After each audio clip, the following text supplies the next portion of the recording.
Welcome to my YouTube channel at Sci-Fi Tales Pools. Please subscribe, like, and share to support my channel. The palace was quiet that morning. Sunlight came through the tall windows, filling the great hall with a warm glow. Servants moved carefully, their footsteps soft against the marble floor. Everyone knew something important was about to happen, though no one dared to speak of it. The king sat on his high throne, his eyes fixed on the massive doors at the far end of the hall. Slowly, the doors began to open. The sound of heavy hinges echoed in the silence. All eyes turned to see who would enter.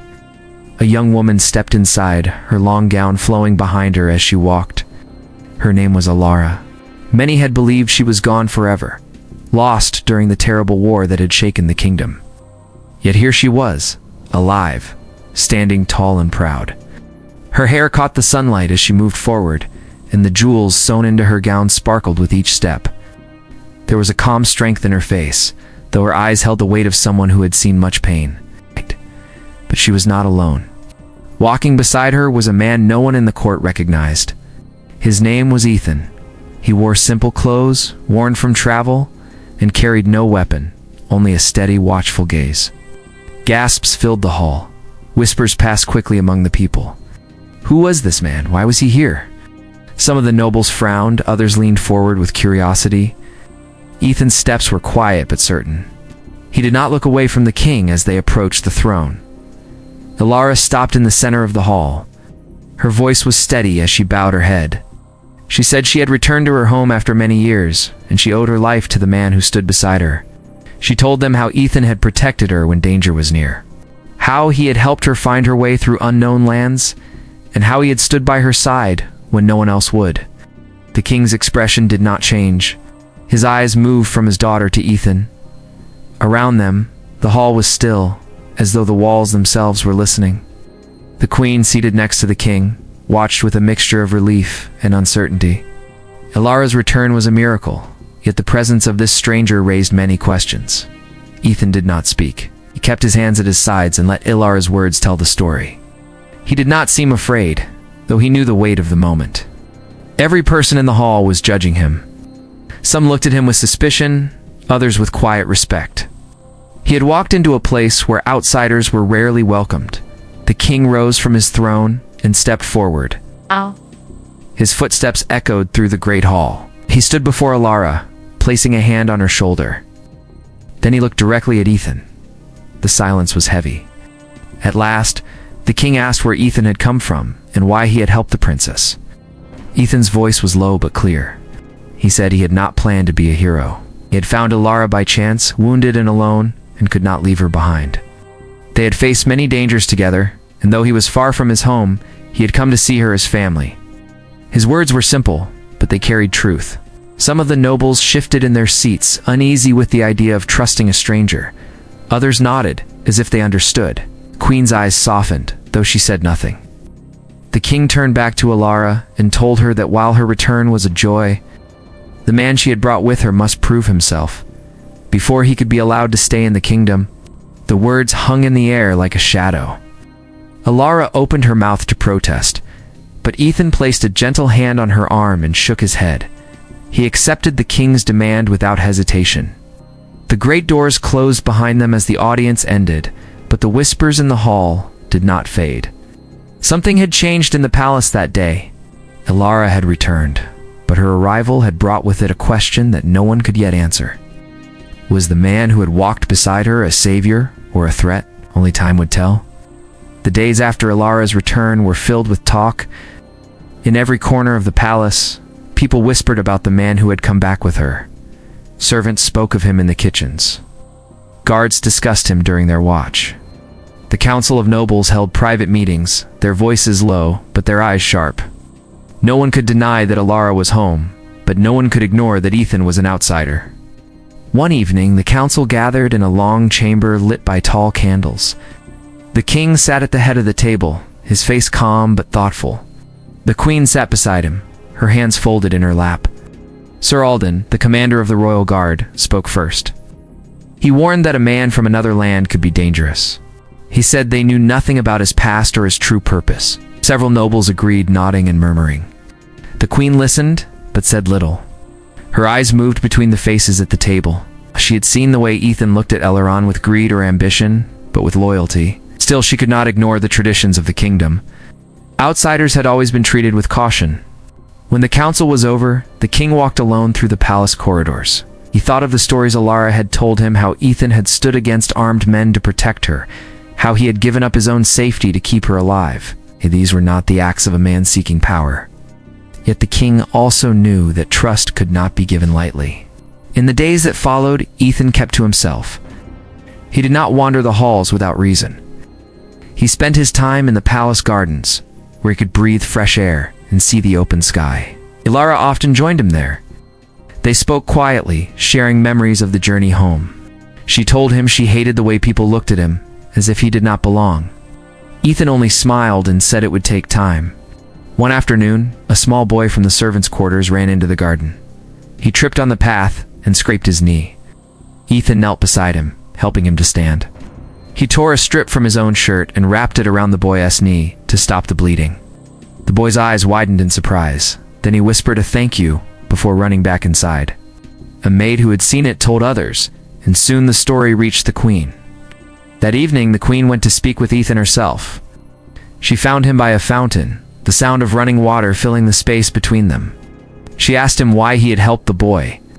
Ethan shrugged and said that anyone would have done the same. The queen told him that not everyone in the palace would have stopped to help a servant child. She left without saying more, but her heart was a little lighter. Despite small moments like this, suspicion still lingered in the air. The nobles wanted proof, something that would show Ethan was more than a lucky traveler. King knew he could not ignore their demands. At the next council, he announced that Ethan would face a test. If he passed, he could remain in the kingdom. If he failed, he would have to leave. The room fell silent. Alara stood and argued against it. She said Ethan had already proven himself many times over, but the king's decision was final. The trial would take place in the Valley of Storms, a place feared by many. It was a test of courage, skill, and heart. Few had gone there and returned. When Alara told Ethan about the trial, she begged him to refuse. She said it was too dangerous, that the nobles wanted him to fail. Ethan listened quietly, then placed a hand on her shoulder.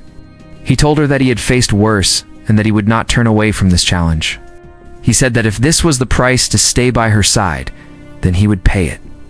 The day of the trial was set. The Valley of Storms waited, and with it, the judgment of the entire kingdom. In the shadows of the palace halls, the whispers grew louder. Some hoped Ethan would succeed. Others waited for him to fall. And through it all, Alara stood beside him, determined not to let the kingdom decide his worth without a fight. The morning of the trial came with a cold wind. The sky was heavy with dark clouds that seemed to warn of what was to come. Ethan stood in the palace courtyard, ready to leave for the Valley of Storms. His clothes were simple but strong, and he carried only what was needed. Alara stood beside him, her hands clenched at her sides. She wanted to say something to stop him, but she knew it would not change his mind. The king and queen came to see him off. The king's eyes were steady, searching Ethan's face for any sign of fear. The queen looked at him with quiet concern. A small group of guards would follow at a distance to make sure the trial was fair, but they would not help him. This was a test he had to face alone. The Valley of Storms was far from the safety of the palace. The road there was rough and silent. Through hills where even the birds did not sing. Ethan walked with a steady pace, his eyes always moving, watching for danger. The guards followed far enough back that he could not hear them. When he reached the edge of the valley, he stopped. The land ahead looked wild and unforgiving. Sharp rocks jutted from the ground, and deep shadows hid the shapes of the land. The wind howled through the cliffs, carrying with it the smell of rain and something older, something that spoke of danger. Ethan stepped forward. The ground was uneven, and every step had to be careful. The wind pushed against him, and once or twice it nearly knocked him off balance. He moved between tall stones and narrow paths, his eyes scanning for the challenges that would prove his worth. It did not take long for the first danger to appear. A sudden roar of wind tore through the valley, lifting loose stones into the air. Ethan dropped low, shielding his face until it passed. As he stood again, he heard the sound of movement nearby.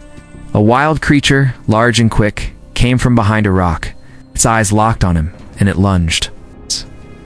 Ethan had no sword, only a short knife. He stepped to the side, letting the creature's weight carry it past him. He turned quickly, ready for another attack. The creature charged again, but this time Ethan moved faster, using the narrow space between the rocks to trap it. It thrashed and snapped, but could not reach him. He backed away slowly, leaving it behind. The wind grew stronger as he moved deeper into the valley. Rain began to fall, making the rocks slick under his feet. Up more than once he slipped, catching himself at the last moment. His hands were scraped, his clothes wet, but he kept moving forward. He remembered Ilara's face in the garden, the way she had looked at him with trust. He would not let that trust be broken. As night began to fall, the wind reached its peak. Lightning flashed in the sky, lighting up the jagged shapes of the cliffs. Ethan found a narrow cave and took shelter there. He built a small fire with the few dry branches he could find, warming his hands while the storm raged outside. In the darkness, he thought about home. He thought about the choice he had made to leave everything behind. He had not done it for power or reward. He had done it because leaving Ilara behind had never been an option. The storm began to fade by morning. The valley was quiet again, though the air still carried the smell of rain. Ethan stepped out of the cave and began the long walk back. His body was tired, his steps slower, but his spirit was steady. He had faced the valley and survived. When he reached the edge, the guards who had followed him came forward. They looked at him with new respect, though none of them spoke. They escorted him back to the palace, where the king and queen waited in the great hall. Ilara was there too. She ran to meet him, relief plain on her face. Ethan gave a small nod to the king, showing that he had completed the trial. The hall was silent, the eyes of the court fixed on him. Whatever they thought before, they could no longer deny that he had walked through the valley of storms and returned. The court was quieter in the days after the traitor was removed. The air felt lighter, though not all doubts had faded. Some nobles still questioned whether Ethan should remain in the kingdom. But the king had seen enough to know that Ethan was not a threat. He had proven himself in the Valley of Storms, and had helped uncover a betrayal that could have destroyed the throne. Ethan spent more time in the open now. The people of the palace were beginning to greet him without hesitation. Servants who once avoided his eyes now stopped to thank him. Guards who had doubted his strength now nodded when they passed. Ilara noticed these changes and felt a quiet happiness. She knew it had taken courage for him to walk into this world and face its tests. One afternoon, the king called Ethan to the great hall. Sunlight shone through the high windows, painting the marble floor with gold. The queen sat beside the throne, her hands resting gently in her lap. Lara stood to one side, her eyes on Ethan as he walked forward. The king spoke to the gathered court. He told them that Ethan had come to the kingdom as a stranger, but had shown the heart of a true guardian. He had faced danger without seeking reward. He had defended the princess when she had no one else. He had risked his life to protect the kingdom's honor. The king then declared that Ethan would be given the title of Royal Protector. Gasps and murmurs spread through the hall. Some nobles still looked displeased, but others began to clap. The queen smiled softly, and Ilara's eyes shone with pride. Ethan bowed his head to the king, accepting the honor with quiet humility. That evening, the palace was filled with celebration. Music played in the halls, and long tables were set with food and drink. People from across the kingdom came to join. Ilara stayed close to Ethan, introducing him to those who had once kept their distance. Laughter filled the air, and for the first time in a long while, the palace felt whole. Later, when the music had grown softer and the guests began to leave, Ethan and Ilara stepped out into the palace gardens. The lanterns cast a warm light over the flowers, and the night air was cool. They walked slowly, speaking of the journey that had brought them here. Ilara told him she had never imagined returning home with someone by her side who understood her so deeply. Ethan said he had never planned to stay in the kingdom, but now he could not imagine leaving. They stood by the fountain, the sound of water mixing with the quiet of the night. In the days that followed, Ethan began his duties as royal protector. He trained with the guards, learning the ways of the kingdom's defense. He walked the walls at dawn and dusk, speaking with those who kept watch. He listened to the people's concerns, not as a noble, but as someone who understood hardship. Lara worked beside him in her own way, meeting with the council to discuss changes that could strengthen the kingdom. Together, they began to speak of opening trade with distant lands, bringing new ideas and goods. Some resisted, but more were starting to see the value in it. One morning, as the sun rose over the palace, the king called Ethan and Alara to the balcony. He looked out over the city and spoke of the future. He said that their actions had brought new hope to the kingdom, and that hope must be protected. He placed a hand on each of their shoulders, telling them that their bond was as important to the realm as any crown or sword. The seasons began to change. The days grew warmer, and the gardens bloomed. Life in the palace settled into a new rhythm. Ethan was no longer seen as an outsider. He was part of the kingdom's story now, a protector not only of the royal family but of the people themselves. At night, when the halls grew quiet, Ethan and Alara sometimes walked together through the moonlit corridors. They did not always speak, but their steps matched, steady and sure. The trials they had faced had shaped them, and whatever the future held, they knew they would face it side by side. Thank you for watching and being part of our community. The day after Ethan returned from the Valley of Storms, the palace was full of talk. Some people praised his courage while others still doubted his place in the kingdom. The king had seen his strength and skill, but trials in the valley tested more than bravery. They also revealed the truth of a man's heart, and the king was still watching. Alara was proud of him, but she noticed something different in the way the court behaved. There were quiet glances exchanged between certain nobles. Some seemed uneasy, others seemed angry. It was as if Ethan's success had unsettled those who had expected him to fail. That evening, Alara found Ethan in the palace garden. They walked along the stone path under the lantern light. She told him she feared not all danger was gone. She believed someone in the court had been involved in her disappearance years ago. Ethan listened carefully. He had learned to trust her instincts. He promised they would find out the truth together. Over the next few days, they began to watch and listen.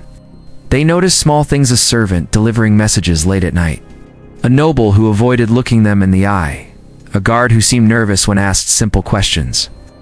Piece by piece, a picture began to form. One night they followed a shadowy figure through the quiet halls. The figure moved quickly, keeping to the edges where the torchlight was weak.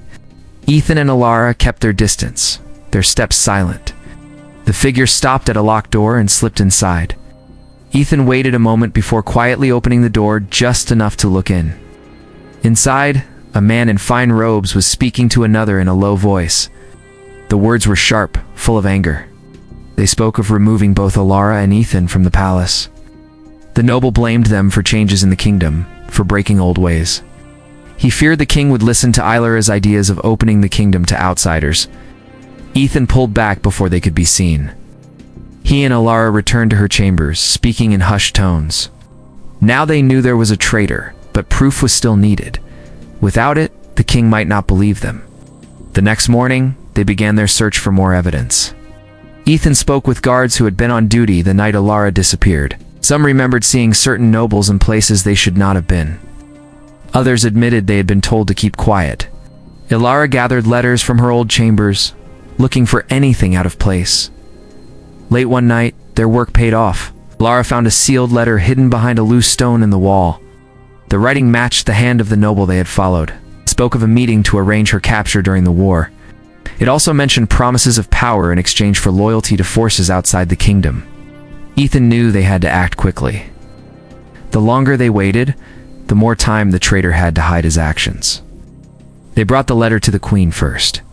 She read it slowly, her face pale. She told them she had suspected there were lies surrounding Alara's disappearance, but now she had proof. The queen arranged for a private meeting with the king. Ethan and Alara presented what they had found. The king listened without interrupting. When the letter was placed in his hands, he studied it for a long time before speaking. His voice was low but firm. The noble would be called before the court at sunrise. The next day, the great hall was filled with people. The accused noble stood before the throne, his face calm but his eyes shifting. The king spoke of the letter and the evidence gathered. When the noble tried to deny it, other voices in the hall rose to confirm what Ethan and Alara had uncovered. By the end of the morning, the noble's lies had been stripped away.